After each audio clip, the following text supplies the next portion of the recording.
तो अब इस वीडियो में हम आर्गन प्लेन के बारे में पढ़ेंगे। जिस प्रकार आपने रियल नंबर्स के लिए पढ़ा था कि रियल नंबर्स को एक्स वाई प्लेन में रिप्रेजेंट करते हैं, उसी प्रकार कॉम्प्लेक्स नंबर को आर्गन प्लेन में रिप्रेजेंट करते हैं। एक्स वाई प्लेन में दो एक्सेस होते थे, x axis and y axis. उसी प्रकार आर्गन प्लेन में भी दो एक्सेस होते हैं, लेकिन यहां एक्स एक्सेस की जगह रियल एक्सेस होता है एंड वाई एक्सेस की जगह इमेजिनरी एक्सेस होता है। अब इसे आर्गन प्लेन ही क्यों कहते हैं? क्योंकि सबसे पहले कॉम्प्लेक्स नंबर को ज्योमेट्रिकली एक मैथमेटिशियन जीन रॉबर्ट आर्गन ने रिप्रेजेंट किया था, इसलिए इसे आर्गन प्लेन कहते हैं। अब माना एक कॉम्प्लेक्स नंबर है z is equal to x plus iota y, तो यहां x इसका रियल पार्ट है, तो इसे हम रियल एक्सेस पे कुछ इस तरह से रिप्रेजेंट कर सकते हैं। इसी प्रकार y इसका इमेजिनरी पार्ट है, तो हम इसे इमेजिनरी एक्सेस पे कुछ इस तरह से रिप्रेजेंट कर सकते हैं, और ये पॉइंट मिल जाएगा हमें x, y, जो कि इस कॉम्प्लेक्स नंबर को रिप्रेजेंट करेगा। अब यदि हम ओरिजिन से इस पॉइंट के बीच की डिस्टेंस फाइंड करें, तो अब हमें एक राइट एंगल ट्रायंगल मिल गया है, जिसमें हम पाइथागोरस थ्योरम लगा के इस डिस्टेंस को फाइंड कर सकते हैं, जो कि होगी square root of x square plus y square के इक्वल। एंड अब यदि हम इस कॉम्प्लेक्स नंबर का मॉड्यूलस फाइंड करें, जो कि मोड जेड होगा, वह भी square root of x square plus y square के इक्वल ही होगा। तो अब हम यहां से ये कंक्लूड कर सकते हैं कि किसी भी कॉम्प्लेक्स नंबर की ओरिजिन से डिस्टेंस ही उसके मॉड्यूलस के इक्वल होती है। अब माना ये complex number positive real access के साथ थीटा एंगल बना रहा है, तो इस राइट एंगल ट्रायंगल में हम कह सकते हैं कि tan theta is equal to y upon x. यहां से यदि थीटा की वैल्यू निकालें तो वह होगी theta is equal to tan inverse y upon x. And यदि आप रिकॉल करो तो आपने आर्गुमेंट भी पढ़ा था tan inverse y upon x के इक्वल ही। तो हम यहां से ये कंक्लूड कर सकते हैं कि कोई भी complex number positive real axis के साथ जो भी एंगल बनाता है, वह उसके आर्गुमेंट के इक्वल होता है। लेकिन यदि आप यहां ध्यान दें तो यहां है tan inverse y upon x, और हमने आर्गुमेंट पढ़ा था tan inverse mod y upon x. तो ये दोनों सेम इसलिए हैं क्योंकि जो x एंड y हैं वो दोनों ही पॉजिटिव हैं, इसलिए tan inverse y upon x और tan inverse mod y upon x की वैल्यू सेम ही मिलेगी। तो जब आपने आर्गुमेंट का कंसेप्ट पढ़ा था, तो वहां आपने देखा था कि जो आर्गुमेंट की वैल्यू है वह x एंड y के साइन पर डिपेंड करती है, और हमने चार अलग अलग केसेस देखे थे जिनके लिए हमें चार अलग अलग आर्गुमेंट्स मिले थे।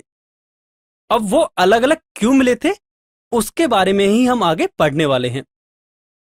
सबसे पहले देखते हैं, जबकि हमारा कॉम्प्लेक्स नंबर फर्स्ट क्वाड्रेंट में हो। अब फर्स्ट क्वाड्रेंट में है तो x एंड y दोनों ही पॉजिटिव होंगे, तो उस केस में जो आर्गुमेंट होगा वो होगा tan inverse y upon x के। यहां हमने उसे tan inverse mod y upon x लिखा है, जो कि दोनों ही केस में इक्वल है, चाहे हम tan inverse y upon x लिखें या tan inverse mod y upon x, क्योंकि फर्स्ट क्वाड्रेंट में x एंड y दोनों ही पॉजिटिव होते हैं। तो चलिए हम ये समझ लेते हैं कि ये tan inverse y upon x कैसे आता है। हमने देखा था कि जो हमारा कॉम्प्लेक्स नंबर है वह फर्स्ट क्वाड्रेंट में है एंड उसके कोऑर्डिनेट हो गए x, y। तब ये एंगल यदि थीटा है, जो कि आर्गुमेंट के इक्वल होगा, तो हम यदि एक परपेंडिकुलर लाइन ड्रॉ करें तो ये डिस्टेंस y होगी एंड ये हॉरिजॉन्टल डिस्टेंस x के इक्वल होगी। एंड इस राइट एंगल ट्रायंगल में हम कह सकते हैं कि tan theta is equal to y upon x.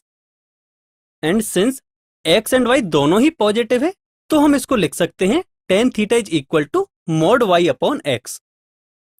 अब हमें थीटा की वैल्यू चाहिए, तो थीटा की वैल्यू हो जाएगी tan inverse mod y upon x. And यही हमने पढ़ा था कि जब हमारा कॉम्प्लेक्स नंबर फर्स्ट क्वाड्रेंट में हो तो उसके लिए आर्ग्यूमेंट होता है tan inverse mod y upon x के इक्वल। तो अब हम अगला केस देखते हैं जबकि x नेगेटिव हो एंड y पॉजिटिव हो। तो जब x नेगेटिव होगा एंड y पॉजिटिव होगा यानी कि कॉम्प्लेक्स नंबर सेकेंड क्वाड्रेंट में होगा। एंड उस केस में हमने पढ़ा था कि जो z का आर्ग्यूमेंट होता है वह होता है pi minus tan inverse mod y upon x। अब ये कैसे होता है इसे भी हम समझ लेते हैं कि माना ये हमारा कोई कॉम्प्लेक्स नंबर है। अब ये सेकेंड क्वाड्रेंट में है जिसके लिए x negative and y positive है और हमें इसके पॉजिटिव रियल एक्सिस से एंगल निकालना है जो कि थीटा है और यही हमारे आर्ग्यूमेंट के इक्वल होगा। तो हम सबसे पहले एक परपेंडिकुलर ड्रॉ करते हैं जिसकी हाइट होगी y एंड ये हॉरिजॉन्टल डिस्टेंस हो जाएगी x के। सिंस यहां x नेगेटिव है इसलिए हमने इसको यहां माइनस x लिखा है।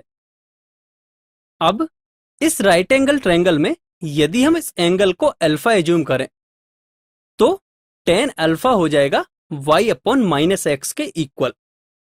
हम यहां से देख सकते हैं कि जो अल्फा है वह एक्यूट एंगल है लेकिन tan अल्फा की वैल्यू हमें नेगेटिव मिली है और ऐसा पॉसिबल है नहीं कि tan की वैल्यू किसी भी एक्यूट एंगल के लिए नेगेटिव आए, इसलिए हम इसको लिखते हैं tan alpha is equal to mod y upon x ताकि हमें y एंड x का रेशियो हमेशा ही एक पॉजिटिव वैल्यू मिले।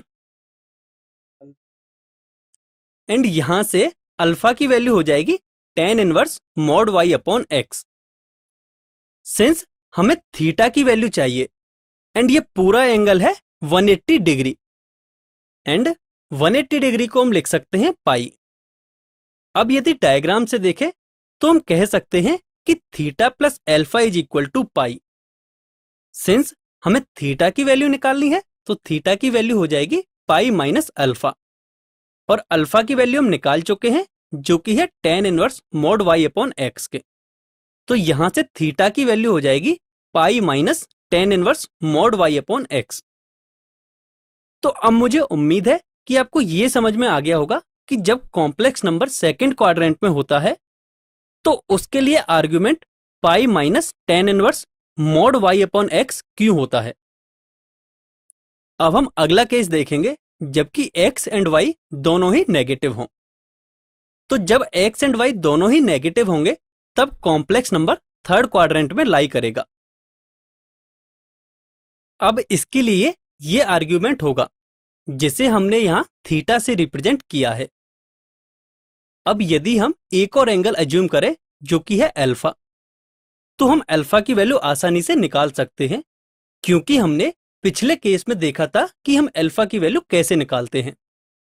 तो अब आप यहां डायग्राम से देख सकते हो कि थीटा प्लस अल्फा की वैल्यू हो जाएगी 180 डिग्री के इक्वल एंड अल्फा की वैल्यू आप निकाल चुके हो तो थीटा की वैल्यू हो जाएगी 180 डिग्री माइनस अल्फा और अल्फा की वैल्यू आप पुट करोगे जिससे कि हमें थीटा की वैल्यू मिल जाएगी।